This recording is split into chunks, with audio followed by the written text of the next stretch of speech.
El Señor esté con ustedes. Y con tu espíritu. Lectura del Santo Evangelio según San Mateo.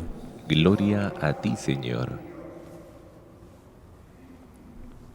En aquel tiempo presentaron a Jesús un endemoniado mudo. Echó al demonio y el mudo habló. La gente decía, admirada, nunca se ha visto en Israel cosa igual. En cambio los fariseos decían, este echa los demonios con el poder del jefe de los demonios. Jesús recorría todas las ciudades y aldeas enseñando en sus sinagogas, anunciando el evangelio del reino y curando todas las enfermedades y todas las dolencias. Al ver a las gentes se compadecía de ellas, porque estaban extenuadas y abandonadas como ovejas que no tienen pastor. Entonces dijo a sus discípulos, la mies es abundante, pero los trabajadores son pocos. Rogad pues al Señor de la mies que mande trabajadores a su mies. Palabra del Señor. Gloria a ti, Señor Jesús.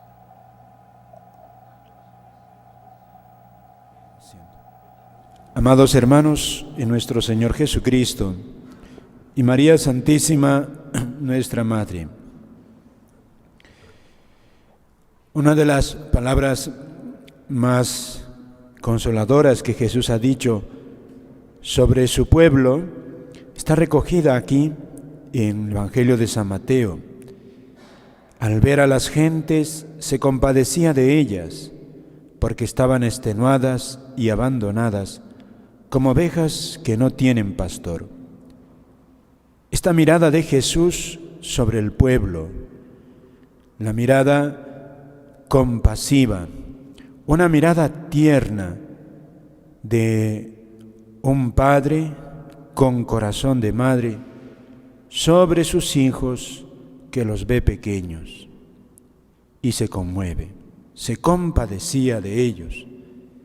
Al ver a las gentes, es decir, a ver la multitud de las personas que con buena intención, incluso con mala intención, porque está hablando de las gentes, de todos, y delante de sí tiene al pueblo llano, al pueblo sencillo, a la masa del pueblo, pero también están los fariseos, ¿no? Los fariseos que aquí incluso pues le han devuelto un insulto hasta blasfemo.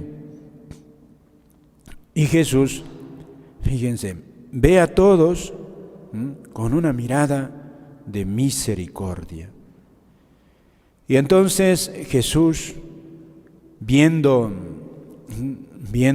por los siglos, sobre todo esta historia concreta que está viviendo, Jesús contempla a la humanidad, contempla a su iglesia, y entonces ve un remedio. La mies es mucha, es decir, muchos son, la humanidad será mucha, pero los que, como Jesús, los pastores, son pocos. Son pocos ante la inmensa tarea que se tiene. Son pocos. Y entonces Jesús pide a sus apóstoles, les dice, y esto va para nosotros, la mies es mucha. Rogad pues al Señor de la mies que mande trabajadores a su mies. Es necesario, aquí Jesús nos dice el gran remedio para los males de la iglesia, para los males de la sociedad, para las necesidades de todos los tiempos, es los pastores que guíen a su iglesia. Llevamos 2000 años de historia y la iglesia siempre se ha renovado en general porque ha habido pastores, grandes hitos en la iglesia. Mañana casi prácticamente ya celebramos San Benito de Nurcia, gran pastor, padre de monjes. San Basilio el Magno, otro padre de un movimiento espiritual. San Agustín, no digamos a San Agustín, padre de la Iglesia, Santo Padre, cimiento de movimientos, grandes masas, movió a grandes multitudes hasta ahora, sigue movilizando a muchos, sigue iluminando a muchos. San Benito, San Bernardo también es otro, San Bernardo de Claraval, sin ser, digamos así, sacerdote, pero sí es guía, San Francisco de Asís, Santo Domingo de Guzmán, San Ignacio de Loyola.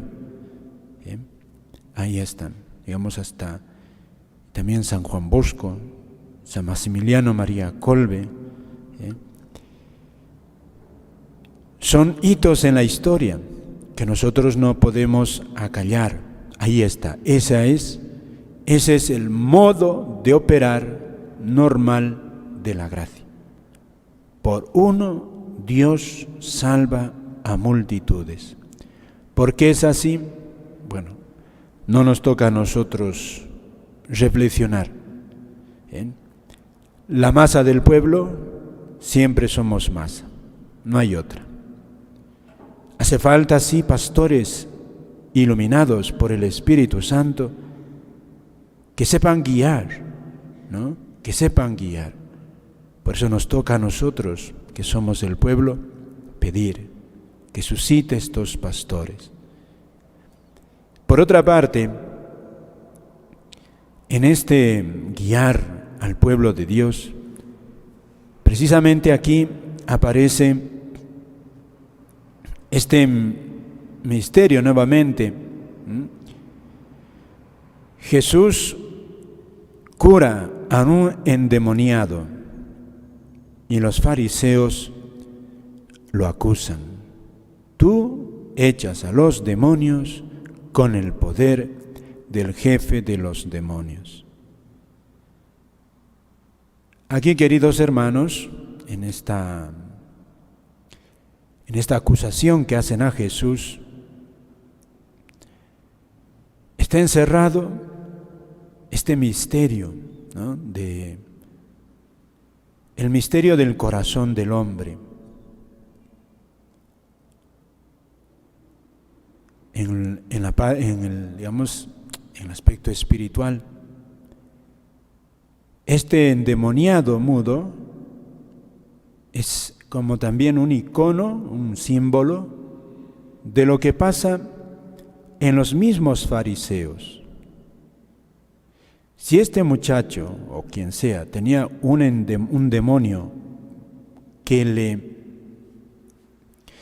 le impedía hablar,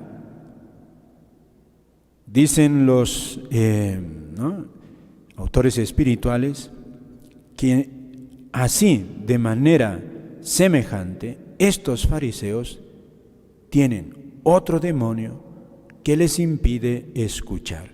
No es que los fariseos estén endemoniados, no, sino que el demonio, queridos hermanos, está bloqueando, está tentando a estos hombres, los tienta y endurece su corazón y no permite que escuchen con el corazón ni vean siquiera el milagro que hace Jesús. Jesús ha curado a un endemoniado, ha hecho una obra buenísima. Y estos hombres dicen, no, eso es malísimo. El demonio, queridos hermanos, no solamente toma posesión, como en este caso, de este endemoniado mudo, sino que el demonio se vale también de nuestras malas pasiones, orgullo, soberbia, avaricia, lujuria, pereza, para tentarnos. Y sobre todo busca que nosotros nos encerremos en nosotros mismos y no escuchemos a Dios. 1000 estrategias tiene el demonio, porque su meta es que no obedezcamos a Dios. Por eso cada uno tiene en cierta manera su propio demonio, su propia tentación. A uno será la lujuria, a otro la soberbia, a otro la ira, a otro la impaciencia, a otro la avaricia. Y es duro esto, porque el demonio no descansa, no descansa. Y fíjense que ni el mismo Jesucristo logra liberar a estos fariseos, a este grupo, de tremenda tentación. No los desbloquea. Ha hecho un milagro delante de ellos y no le creen. Por eso, más que temer la posesión del demonio, y sobre todo temer caer en sus tentaciones y ser nosotros cooperadores con nuestras malas pasiones a que el demonio nos haga tropezar. Somos débiles, por eso la vida del cristiano eminentemente es una lucha constante, Tiene que ser una lucha bien prudente. Se necesita mucha prudencia. ¿Cómo discernir? ¿Cómo discernir? ¿Es tentación lo que me pasa? ¿No es tentación? Es necesario por eso una buena formación espiritual para saber luchar con las tentaciones, porque el demonio, fíjate, aquí está claro, ha poseído a una persona y lo tiene mudo, pero los fariseos no se dan cuenta que están obrando malamente. Y están juzgando a alguien tan bueno como Jesús como si fuese alguien malo, y no se dan cuenta, quizá. Hay un pecado de orgullo, Y esto, nada más como para hacer un paréntesis, hemos escuchado en el profeta Oseas este discurso sobre los ídolos y también el Salmo 113. Tienen boca y no hablan, tienen ojos y no ven, tienen orejas y no oyen. Tienen nariz y no huelen, esos son los ídolos. Tienen manos y no tocan, tienen pies y no andan. Este pasaje del Salmo 113, algunos hoy día lo aplican y da pena. Da pena lo aplican a nuestros santos, a nuestras imágenes. Hay muchas respuestas para esto. La Biblia está clara, pero sobre todo hay una contundente. Desde que Dios se hace hombre, eso es la encarnación, eso es Jesucristo. Dios se hace palpable, se hace visible. Dígame, ¿Jesús no tenía cuerpo? ¿Jesús no tenía rostro? ¿Jesús no tenía una presencia física? Y entonces no podemos representarlo. Si fuese espíritu, claro, ¿quién lo representa? Pero ahí está, Verbo hecho carne. Ahí se cimienta sobre todo la teología de la Iglesia para decir, hacer imágenes no es lo mismo que los ídolos, hacer ídolos.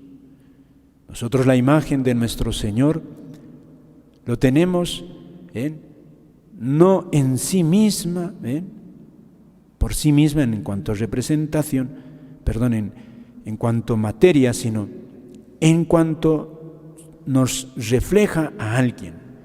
Y así, de manera semejante a todos los santos, nos recuerda a alguien que ha estado en medio de nosotros. Por eso cuando algunos tachan a la Iglesia de idolatría, es una interpretación errada de la Sagrada Escritura, de la enseñanza de la Iglesia. Agarrarse a algo así No tiene sentido. No tiene sentido, sepan. Ya eso incluso es falta de sinceridad en entender la Sagrada Escritura. Una confusión. ¿Cuántos se dejan seducir por esas doctrinas? ¿Cuántos? Por eso, el demonio, queridos hermanos, es sutil en sus tentaciones, sabe cómo camuflarse. Terrible.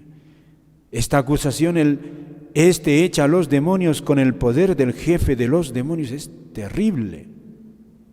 Pero ¿cómo pueden llegar a esa conclusión ante un hombre tan santo como Jesús, tan bueno? ¿Cómo se pueden bloquear?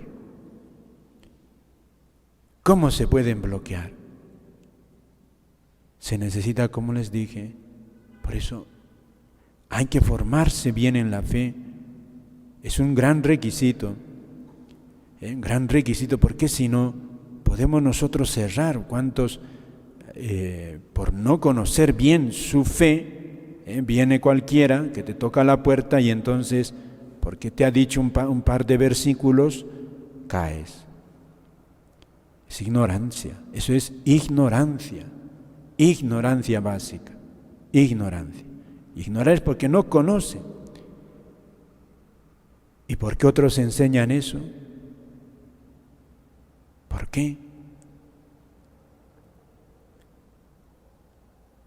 ¿Por qué gente tan sabia también, quizá que ha leído mucho, acepta esas doctrinas?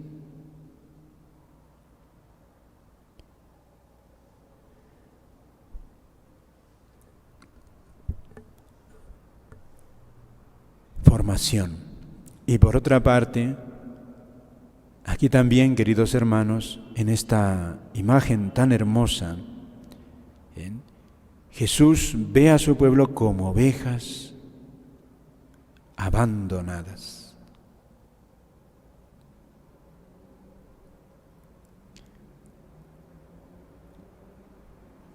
Una de las grandes recomendaciones de Jesús para salvarnos es la humildad.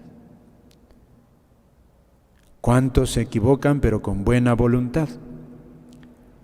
Entonces, esa es la actitud, o sea, no tener mala voluntad. Cuando uno tiene ya mala voluntad de hacer el mal, queridos hermanos, no está bueno. Eso ya no es fácil. Pero ¿cuántos se equivocan con buena voluntad? No tienen mala intención. Todavía son ovejas. Pedir al Señor nunca perder la buena voluntad. Por eso la buena voluntad nos hace humildes. Dios nos pide a nosotros mucha humildad, ser ovejas, reconocernos débiles, reconocernos frágiles. Eso da paz. Porque de hecho aquí Jesús nos está definiendo como ovejas, como débiles. Y somos débiles. Nadie puede decir, yo aquí soy un super santo o una super cristiana o... no, nunca. Ningún papa, ningún santo, ningún sacerdote, nadie. Ante Dios, queridos hermanos, debemos sabernos frágiles. Y qué bonito, aquí Jesús, precisamente porque ve a su pueblo así, se compadece y le va a enviar pastores que les guíen. A un soberbio Dios no lo acoge, es terrible, pero al humilde sí. Por eso la paz del cristiano está en la humildad y en la caridad, el amor a Dios. Son dos virtudes que van unidas, la humildad, de saberse pequeño, y el amor, de saberse amado, y también de amar a Él, amar a Dios. Hay que procurar por eso amarle, despertar en nosotros ese amor, verle siempre como el pastor que está compadeciéndose siempre de nosotros, siempre. Para eso, fíjate, por eso la Iglesia ha recibido de Jesús el encargo de prolongar esa misión en sus pastores, los sacerdotes, los obispos, el Papa. Esa es la tarea de ellos, reflejar esa compasión de Jesús. Y en nosotros pidámosle al Señor buena formación en la fe para saber cómo dejarnos, cómo es nuestra iglesia, cómo vivir nuestra fe. Humildad para no perder la buena voluntad, aunque cometamos faltas, tener siempre la humildad de levantarnos y no mirar con otros ojos a Dios que el amor, ¿no? Por eso el gran medio para nosotros es la súplica a Dios, es el Santo Rosario, por ejemplo, una de las oraciones más asequibles, el Santo Rosario. Es la oración de los humildes, suplicar, pedir a Dios. Dios mío, ayúdame. Ese es un hijo, esa es la oración del Santo Rosario. Que la Virgen, pues, nos ayude a ser corazones humildes y también corazones amantes que amen a Dios. Para eso el Santo Rosario.